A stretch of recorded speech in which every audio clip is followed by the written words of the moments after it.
Hello दोस्तों, आप सभी का जीटीसी एकेडमी में स्वागत है। दोस्तों, अगर आप हमारे चैनल पर पहली बार विजिट कर रहे हैं तो चैनल को सब्सक्राइब करना ना भूलें और साथ ही साथ बेल आइकन को जरूर प्रेस करें, जिससे कि हमारी जितनी भी अपकमिंग वीडियोस होंगी उन सभी का नोटिफिकेशन सबसे पहले आपको मिले। आज हम बात करने वाले हैं क्लास 10th की मैथ्स का जो चैप्टर 5 है समांतर श्रेणी, उसकी एक्सरसाइज 5.3 के क्वेश्चन नंबर फर्स्ट से लेकर 15 तक। प्रीवियस वीडियोस में हमने सारे क्वेश्चन बहुत ही इजी तरीके से सॉल्व कर लिए हैं। अगर जिस किसी ने यह वीडियोस नहीं देखी है तो आपको इन सभी वीडियोस का लिंक डिस्क्रिप्शन में मिल जाएगा। आज हम बात करने वाले हैं क्वेश्चन नंबर जो 16 है हमारे पास, वो है किसी स्कूल के विद्यार्थियों को उनके समग्र शैक्षिक प्रदर्शन के लिए 7 नगद पुरस्कार देने के लिए ₹700 की राशि रखी गई है। यदि प्रत्येक पुरस्कार अपने से ठीक पहले पुरस्कार से ₹20 कम है तो प्रत्येक पुरस्कार का मान ज्ञात कीजिए। अब टोटल कितने पुरस्कार दिए जा रहे हैं? वो दिए जा रहे हैं 7 और कुल जो राशि है हमारे पास वो है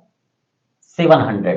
तो सिंपल तरीके से हमारे पास जो जो गिवन है उसको हम मान लेते हैं। सपोज पहला जो पुरस्कार है इसमें उसको मान लेते हैं x, ठीक है। तो यहां पर सबसे पहले जब हम इसको सॉल्व करेंगे तो यहां लिखेंगे हल। जब हम करेंगे इसको तो जो पहला पुरस्कार है उसको मान लेंगे हम, माना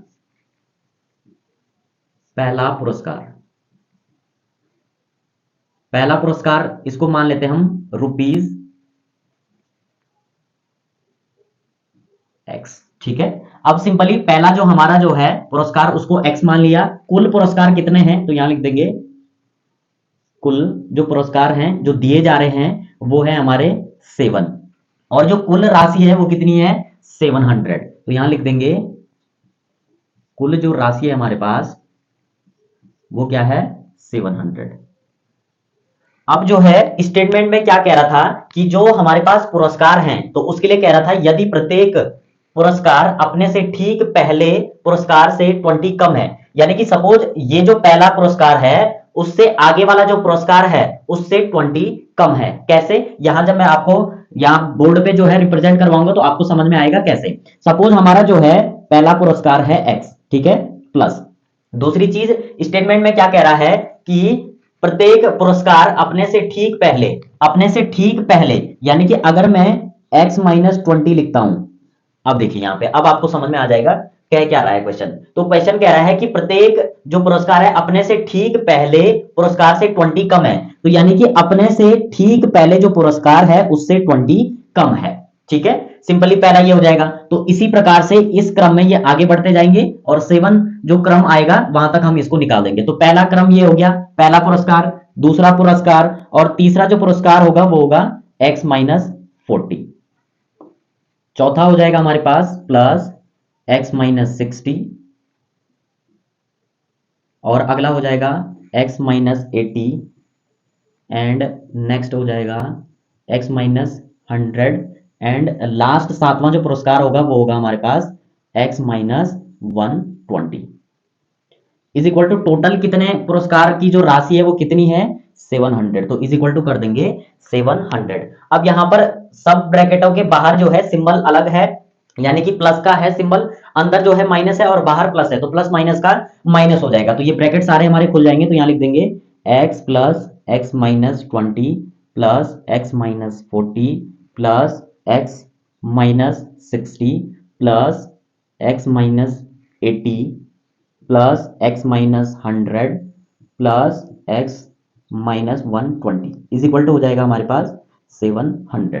अब जब हम इसमें काउंट करेंगे तो ये प्लस वाले जो हमारे पास x हैं वो सबके सब क्या हैं, सबके सब प्लस में हैं। तो सिंपली इनको ऐड कर लेंगे तो कितना हो जाएगा 2x 3x 4x 5x 6x and 7x। तो x जब हमने ऐड किए तो वो आए हमारे पास 7x। उसके बाद हमारे पास क्या है माइनस आएगा। अब देखो माइनस में है सारे, यानी कि ये तो ऐड ही होंगे, माइनस माइनस का प्लस हो जाएगा तो जुड़ जाएंगे ये 40 और 20 हो जाएगा 60 और 60 ऐड करेंगे तो ये हो जाएगा 120 एंड 120 में 80 ऐड करेंगे तो ये हो जाएगा 200 और 100 ऐड करेंगे तो 300 420, यानी कि हमारे पास क्या आ जाएगा 420 इज इक्वल टू के उधर क्या था हमारे पास 700। ये माइनस में है, यहां आके प्लस हो जाएगा तो यहां बचेगा हमारा 7x is equal to 700 minus का इधर आके क्या हो जाएगा प्लस 420, ठीक है। इसको जब आप सॉल्व करोगे तो 7x इज इक्वल टू 700 में 420 ऐड करेंगे तो ये आ जाएगा 20। अब हमें x की वैल्यू चाहिए तो x को यहीं रहने दो 11 20 अपॉन, क्योंकि ये 7 जो है मल्टीप्लाई में है तो यहाँ के अपॉन में चला जाएगा। अब जो है 7 से हम क्या कर देंगे, मल्टीप्लाई कर देंगे 1120 को, तो इसको मैं यहाँ कर लेता हूँ। हम जो है 7 से जब हम डिवाइड कर देंगे 1120 को तो हमारे पास क्या आ जाएगा, 7 1 जा 7 हो जाएगा, ठीक है। ये कितना बचेगा हमारे पास 4 और इधर से 2 ले आएंगे, ठीक है, 42 हो जाएगा। 7 6 जा जो हो जाएगा हमारा 42, साथ में 0 है तो यहाँ 0 पुट कर देंगे, यानी कि 7 से 1120 कटेगा हमारा 160 टाइम। तो हमारा जो x की वैल्यू आई है वो कितनी आई है, वो आई है हमारे पास 160, यानी कि जो पहला पुरस्कार होगा वो कितना होगा हमारा, वो होगा हमारा, यानी कि पहला पुरस्कार हमने x माना था तो वो आएगा हमारा 160। पहला पुरस्कार निकाल दिया है हमने, तो सिंपली हम क्या बता सकते हैं, 7 जो हमारे पुरस्कार है उनको बता सकते हैं, क्योंकि जो हमारा पहला पुरस्कार है उसमें जो है जो दूसरा पुरस्कार निकलेगा उसमें हम 20 माइनस कर देंगे, यानी कि x की वैल्यू कितनी है 160, तो उसमें जो है 20 माइनस कर देंगे तो कितना आएगा 140, ऐसे 20 20 जो है घटता जाएगा अलग अलग वैल्यू, तो ये हमारे पास आ जाएगा। यहां पर लिख देंगे अतः 7 पुरस्कार इस प्रकार से हैं, ठीक है। अब देखो 7 पुरस्कार इस प्रकार से हैं, पहला पुरस्कार क्या है 160, दूसरा कितना आ जाएगा, दूसरा आ जाएगा हमारे पास 140, ठीक है, एंड उसके बाद कितना आ जाएगा, उसके बाद आ जाएगा 120, एंड उसके बाद आ जाएगा हमारे पास 100 के बाद आएगा हमारे पास 80, एंड उसके बाद आएगा हमारे पास 60, एंड लास्ट आएगा 40, ठीक है। तो इस प्रकार से हमारे जो अलग अलग पुरस्कार होंगे, टोटल कितना है 1 2 3 4 5 6 7 आए हमारे पास 7 पुरस्कार। तो इस प्रकार से हमको यही फाइंड करना था इस क्वेश्चन में, और यहीं पर हमारा जो है आंसर खत्म हो जाएगा। ये हमारा जो है रफ कार्य था, इसको हम मिटा देंगे। तो दोस्तों इस प्रकार से जो हमारा क्वेश्चन नंबर 16 था उसके जो सॉल्यूशन में हमको जो फाइंड करना था वो ये फाइंड करना था कि जो पुरस्कारों की जो राशि थी क्या थी, जो 7 पुरस्कारों की जो राशि थी वो किस प्रकार से होगी, तो हमने निकाल दिया इस क्रम में जो है उसके अलग अलग 7 पुरस्कार होंगे। तो दोस्तों इस प्रकार से इस क्वेश्चन को हमने इसी तरीके से सॉल्व किया है।